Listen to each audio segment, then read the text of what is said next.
అందరికీ. ఏమైంది రొట్టెలు చూపిస్తున్నాను అనుకుంటున్నారా? రొట్టెలతోనే రొట్టెలు బాగా మిగిలిపోయినాయి. ఈ రొట్టెలు వేస్ట్ కాకుండా ఉండాలంటే నేను రొట్టెలతోనే ఒక స్వీట్ చేద్దాం అనుకుంటున్నా. స్వీట్ ఎట్లా చేస్తారు ప్రాసెస్ మీకు ఒకసారి చూపిస్తాను. రొట్టెలు ఇట్లా చిన్న చిన్నగా ఇరిచి పెట్టుకున్నా. ఇందులోకి కొంచెం బెల్లము, ఇప్పుడు స్టవ్ ఆన్ చేసుకొని ప్యాన్ పెట్టుకొని కొన్ని వాటర్ పోద్దాం.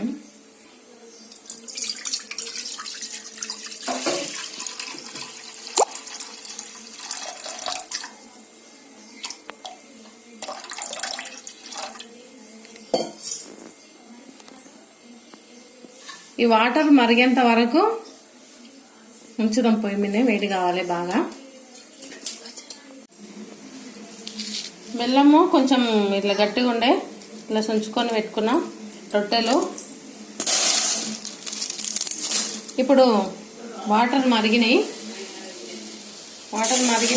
ఇవి రొట్టెలు వేద్దాం. ఇప్పుడు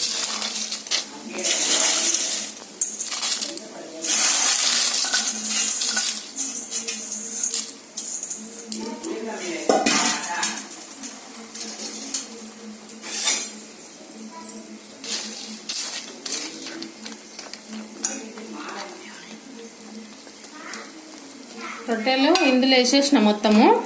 ఇప్పుడు బెల్లం, మనం తీసుకున్న బెల్లము ఇందులో వేసేస్తున్నా.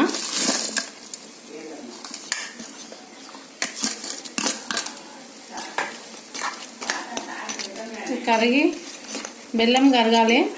రొట్టెలు కూడా మెత్త పడేంత వరకు ఉడకబెట్టుకోవాలి. వాటర్ అంతా పోయేంత వరకు ఉడకబెట్టుకొని ఫైనల్గా ఇలాచి పౌడర్ వేసుకోవాలి. చాలా బాగుంటుంది టేస్ట్. చిన్న ఉన్నప్పుడు మా అమ్మ రొట్టెలు మిగిలితే ఇట్లనే వేస్తుండే.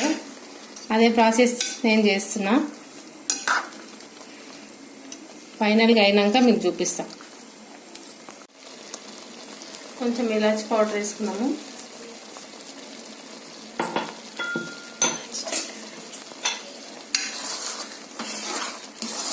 ఇది మొత్తం దగ్గర పడడానికి వచ్చింది. చాలా అంటే చాలా బాగా టేస్ట్ ఉంటుంది. రొట్టెలు మిగిలిపోతే వేస్ట్ కాకుండా ఈ ప్రాసెస్ ఒకసారి ట్రై చేసి కామెంట్ పెట్టండి ఎట్లుందో అని. చాలా బాగుంటుంది. పాయసం లాగా స్మెల్ వస్తుంది. మెత్తగా కూడా ఉంటుంది. గట్టిగా ఉంటే ఎవరు ఇష్టపడరు. మా ఇంట్లో అయితే ఇవి తినరు రొట్టెలు. అట్లానే ఇట్లా స్వీట్ లాగా చేస్తే తింటారని ట్రై చేస్తున్నా.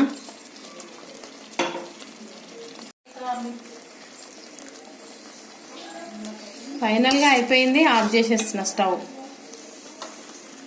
అంతే. టేస్టీ రొట్టెల స్వీటు సూపర్ ఉంటుంది. ట్రై చేయండి. ఫైనల్గా టేస్టీ రొట్టెతోని స్వీటు చాలా బాగా అయింది. మీరు ట్రై చేసి ఎట్లా వచ్చిందో కామెంట్ పెట్టండి. టేస్ట్ అయితే సూపర్ ఉంది. నచ్చితే లైక్ చేయండి, షేర్ చేయండి. ఇలాంటి వీడియోల కోసం సబ్స్క్రైబ్ చేసుకోండి ఫ్రెండ్స్. తప్పకుండా సబ్స్క్రైబ్ చేసుకోండి. ఒక లైక్ ఇవ్వండి. Bye friends.